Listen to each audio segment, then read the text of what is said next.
Halo, aku Agili Wibawa. Nah, di era sekarang, hampir semua aspek dalam kehidupan kita itu nggak bisa lepas dari yang namanya internet. Nah, ada salah satu teknologi yang memungkinkan kita itu memberikan akses ke internet terhadap benda-benda yang ada di sekitar kita, benda-benda fisik.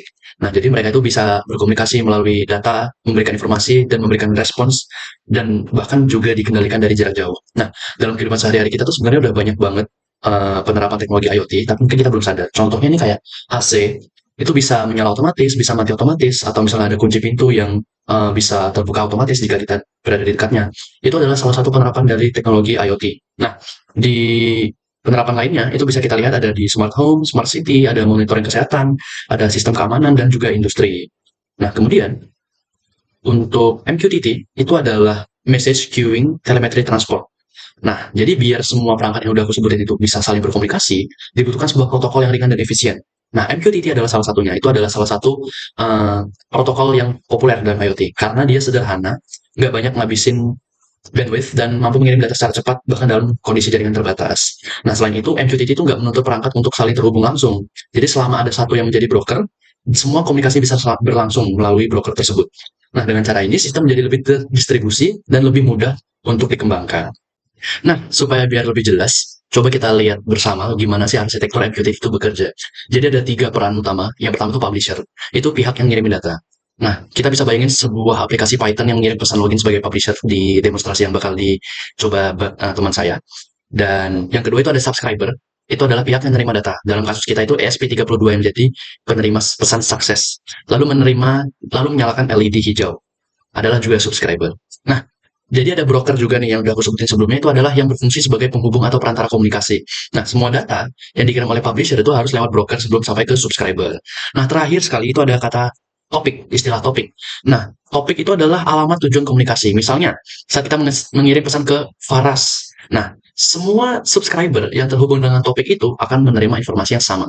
Nah, jadi dengan mekanisme ini kita bisa mastiin komunikasi berlangsung secara sederhana namun sangat efektif. Nah, makanya yang telah aku jelaskan tadi itu menjadi alasan kenapa MQTT itu cocok digunakan untuk sistem IoT yang membutuhkan kecepatan dan keamanan.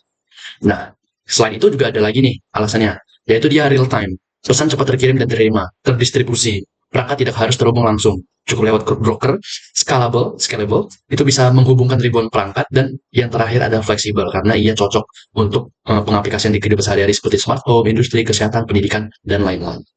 Perkenalkan, saya Farana Maker. Pada kesempatan ini saya akan menjelaskan tentang penerapan MQTT dalam proyek LED Control. Pertama, komponen utama MQTT terdiri dari publisher, subscriber, broker, dan topik. Publisher bertugas mengirim data, misalnya aplikasi Python yang mengirim pesan login. Subscriber menerima data, contohnya ESP32 yang menerima pesan sukses lalu menyalakan LED hijau.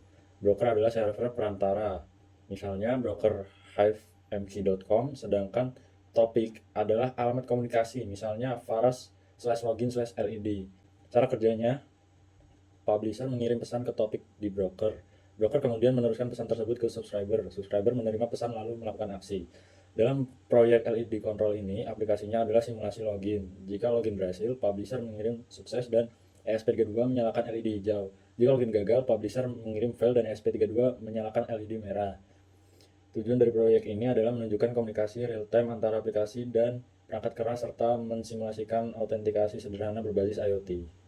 Assalamualaikum warahmatullahi wabarakatuh. Perkenalkan, saya Akbar Mukti Wibowo dengan NIM 240601, 24130063. Di sini saya akan melanjutkan materi yang sudah disampaikan tadi terkait Internet of Things atau IoT. Dari beberapa penjelasan yang tadi sudah disampaikan, di sini saya akan menyampaikan eh, studi kasus atau contoh yang dimana kami memiliki permasalahan, yaitu akses ruangan lab khusus yang masih menggunakan kunci manual sehingga rawan hilang atau disalahgunakan.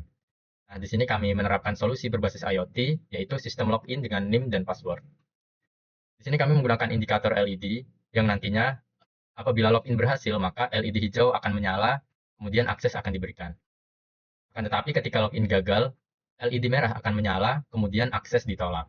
Selanjutnya, perangkat yang kami gunakan untuk membuat IoT ini, yang pertama ada ESP32 yang akan berperan sebagai subscriber, kemudian LED hijau dan LED merah yang berperan sebagai indikator status login, serta broker MQTT, Python yang nantinya akan berperan sebagai publisher, serta Walkbee Simulator yang kami gunakan untuk menyimulasikan ESP32 dan LED.